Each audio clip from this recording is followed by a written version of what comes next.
ایک بھائی یہ سوال کر رہے تھے کہ مفتی صاحب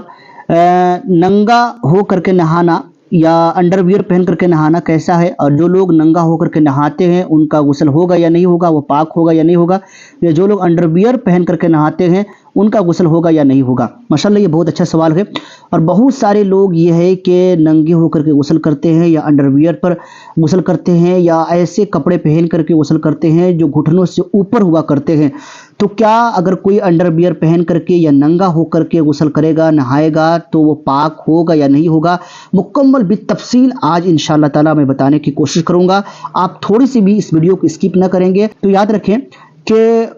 پاک ہونے کے لیے شرط نہیں ہے کہ کپڑا پہننا، بلکہ اگر آپ ننگے ہو کر کے بھی نہا سکتے ہیں اور انڈر ویئر پر بھی نہا سکتے ہیں۔ کب؟ جب آپ تنہائی میں ہو، یعنی کہ آپ اگر غسل خانے میں نہا رہے ہوں اور آپ کا غسل خانہ بند ہو، وہاں کسی کی مطلب یہ کہ آمد نہیں ہو سکتی ہے، وہاں کوئی نہیں جا سکتا ہے، تو یہ ہے کہ آپ غسل خانے کے اندر ننگے ہو کر کے نہا سکتے ہیں، انڈر ویئر پر بھی نہا سکتے ہیں۔ لیکن یہ ہے کہ ادب کے خلاف ہے یہ ساری چیزیں۔ با ادب لوگوں کا طریقہ یہ ہونا چاہیے کہ وہ مکمل کپڑا پہن کر کے، یعنی کہ ناف سے لے کر کے گھٹنوں تک وہ ڈھک کر کے وہ غسل کرے۔ چونکہ اب یہ ہے کہ جو لوگ ننگا نہاتے ہیں وہ بے حیائی کی دعوت دیتے ہیں، ایسا ہرگز نہیں کرنا چاہیے۔ میں یہ نہیں کہتا ہوں کہ غسل نہیں ہوگا، غسل ہو جائے گا، پاک ہو جائے گا، لیکن یہ ہے کہ ایسا کرنا یہ بے ادبوں کا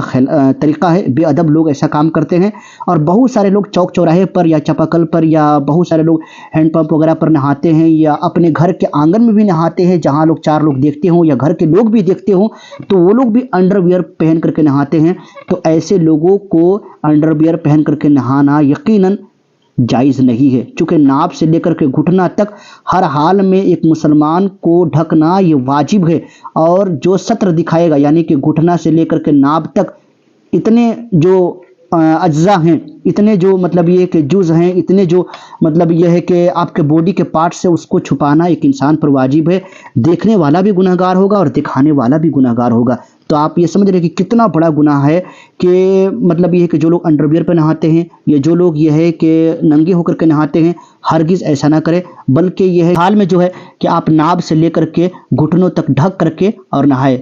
آپ کو پتا ہوگا کہ غسل کے فرائض میں یہ ساری چیزیں نہیں آتی ہے۔ غسل کے 3 ہی فرائض ہے، یہ کہ کلی کرنا، ناک میں پانی چڑھانا اور پورے ظاہری بدن پر پانی بہانا۔ اگر یہ ہے کہ آپ کام کر لیتے ہیں تو یقیناً آپ پاک ہو جائیں گے، چاہے آپ یہ ہے کہ کپڑا پہن کر کے نہائیں، چاہے وہ آپ ننگے ہو کر کے نہائیں، اس سے کوئی فرق نہیں پڑتا ہے۔ لیکن میں نے آپ کو تفصیلاً بتا دیا ہے کہ ننگے ہو کر کے کب نہا سکتے ہیں، جب آپ اکیلے میں ہو، غسل خانے میں ہو، اور یہ ہے کہ اگر آپ یہ ہے کہ سر عام نہا رہے ہو، سب کے سامنے نہا رہے ہو، یا تالاب یا ندی میں نہا رہے ہو، تو آپ کے لیے ہرگز جائز نہیں ہے کہ آپ ننگے ہو کر کے نہائیں یا انڈر ویئر پر ہو کر کے نہائیں، بلکہ آپ کے جسم پر اتنے کپڑے ضرور موجود ہونے چاہیے جو آپ کے سطر کو چھپا سکتے ہو، یعنی کہ ناف سے لے کر کے گھٹنے تک چھپا سکتے ہو۔ اسی لیے اس ویڈیو کو زیادہ سے زیادہ شیئر کیجیے اور اپنے دوستوں تک پہنچانے کی کوشش کیجیے۔ جزاک اللہ خیرہ۔